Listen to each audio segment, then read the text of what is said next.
Hey guys, तो जैसे कि मेरा बहुत ज्यादा वेट किया जा रहा था, मेरे को बहुत टाइम से प्रोवोक किया जा रहा था कि आओ अंशु कुछ बोलो। जैसे कि मैंने मेरा पक्ष रखा है, वैसे ही आप अपना पक्ष रखो, सारी चीजें बताओ। तो एक चीज मैं बोलूंगी, एक घर में हजार लड़ाइयां होती हैं, हजार बातें होती हैं। अब उनको रोज रोज एक एक टॉपिक करके आप एक नई कंट्रोवर्सी क्रिएट करोगे, सारी चीजें करोगे, तो देखो ये मेरे से नहीं हो पाएगा। मैं ऐसे रोज रोज हर एक चीज का क्लियर वेरिफिकेशन के लिए अंशु से पूछ लो, अंशु से पूछ लो, मैं ऐसे नहीं कर पाऊंगी। एक चीज मैं आपको क्लियरली बोल रही हूँ, आज कोई बात है तो उसको एक दिन करो, क्लियर कट बात करके खत्म करो। फिर ये ऐसा नहीं कि यार आधी आधी करके रोज के रोज करना है आपको, ये चीज मेरे से नहीं हो सकती है। मैं आपसे ये चीज बोल रही हूँ आज, और लास्ट टाइम मैं ये वीडियो बना रही हूँ अपना, उसके बाद मैं आपके लिए कभी कोई वीडियो नहीं बनाऊंगी, ठीक है। आज जो बात हुई मैं उसकी बात करती हूँ। जैसे कि आज आपने मेरी रिकॉर्डिंग लीक कर दी है ना, आपसे जो मैंने बात करी, मैं अपना फीलिंग्स बता रही, मैं आपसे अपनी बात शेयर कर रही, आपने वो चीज सोशल मीडिया पे डाल दी, ठीक है। उसके लिए मैं आपको एक चीज बोलूंगी, आपको किसने अलाउ किया? आपने मेरा कंसेंट लिया कि अंशु मैं तेरी ये जो रिकॉर्डिंग है इसको मैं डाल दूं? आपने मेरे से पूछा? आपने मेरे व्हाट्सएप को, अपने जो वो मैकबुक था उसमें आपने, मतलब मेरा खुल रहा था व्हाट्सएप, उसमें से आपने पापा की जो वीडियो भेजी थी उसको आपने डाल दिया यूट्यूब पे कि देखो ये स्कूटी ले रहे हैं, इनको कितनी खुशी है, ऐसे करके आपने डाल दिया। आपको पता है पापा पल्सर नहीं चला पाते, वो ओवरवेट है, वो पल्सर नहीं चला पाते, कार चलाना उनको आता नहीं है, ठीक है, पैदल जाए वो ऑफिस।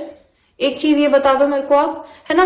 और पहली सबसे चीज यही बोलूंगी मैं आपको, परमिशन किसने दी कि आप ये सारी चीजें डाल दो? आपको मेरी प्राइवेसी मतलब थोड़ी सी तो रखनी चाहिए ना भाभी, मेरी नहीं सबकी।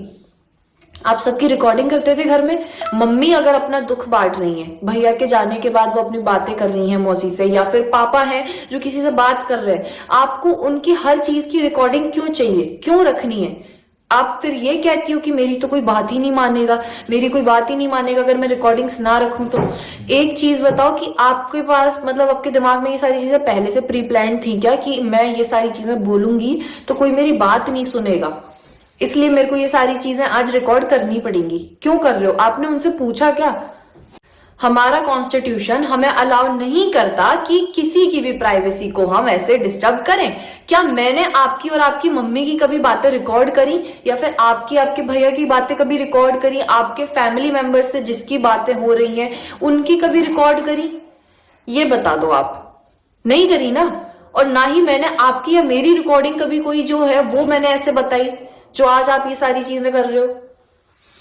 एक यार इस चीज का भाभी आपको थोड़ा सा ध्यान रखना चाहिए, क्योंकि इस चीज से पहले ही मेरे को बहुत प्रॉब्लम आ चुकी है। मेरा जो स्कूल में एडमिशन हुआ था उससे मेरे को निकाल दिया गया, क्योंकि आपने जो पापा की रिकॉर्डिंग डाली थी उस व्हाट्सएप में उस लड़की का नंबर दिख रहा था जो जिससे मैं कल या परसों मिली हूँ, और उस लड़की के पास इतने कॉल्स पे कॉल्स आ रहे थे, 100,000 कॉल्स आ रहे थे उस लड़की के पास कि मतलब अंशु से बात करा दो, अंशु से बात करा दो, आप उसके फ्रेंड हो क्या।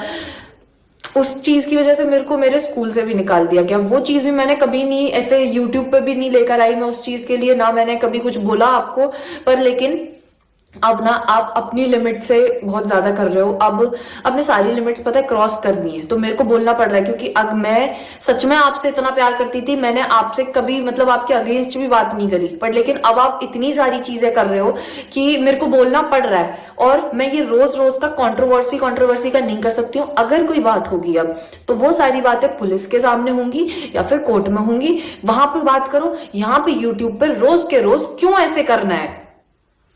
और भाभी आपने जो इतना बड़ा इल्जाम लगाया पापा पे, आप उसके लिए मेरे को पूछते हो कि भाई अंशु ने उस चीज पे भी कुछ नहीं बोला, अंशु से पूछ लेना ऐसा होता था कि नहीं होता था। तो मैं आपको एक ही चीज बोलूंगी, मैं उस टाइम पे कितने ईयर्स की होंगी, 13 ईयर्स की होंगी अगर, पर लेकिन फिर भी आपको ऐसा फील होता था तो आपने अपने मम्मी पापा को क्यों नहीं बताया?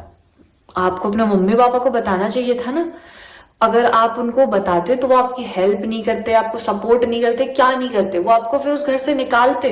अगर आपको ऐसा दिक्कत आती है, आपको प्रॉब्लम हो रही कि आप पे बुरी नजर डाली जा रही है, तो भाई वो आपको उस घर से निकाल देते। क्यों कराते वो मोनू भैया से शादी आपकी दोबारा?